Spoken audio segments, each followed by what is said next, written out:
The farm crisis of the 1980s hit rural America hard. Thousands of farmers faced bankruptcy or foreclosure. As Michael Pates continues his series on the crisis, he talks to one farmer who managed to survive it and the lawyer who helped many others through it. I'd had no experience with farmers or with agriculture.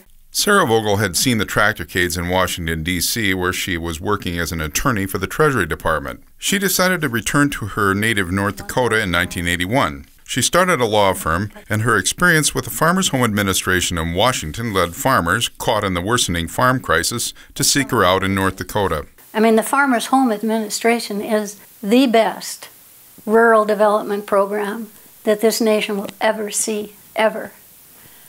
But it was run wrong. She began specializing in helping financially troubled farmers. Every time that the farmer felt something was unfair, there was a law violation. It was easy to find. In 1983, Vogel won a national class action lawsuit against the Farmers Home Administration, stopping farm foreclosures.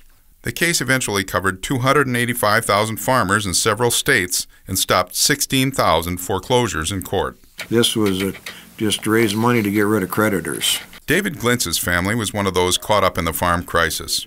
He and his father and a brother farmed tens of thousands of acres around the Dakotas and Minnesota. They grew and prospered in the 1960s and 70s. I think there was 9 combines. There's one behind me there, too. But it all came crashing down in August of 1982 when his bankers gave the Glintzes 30 days to repay $20 million in loans.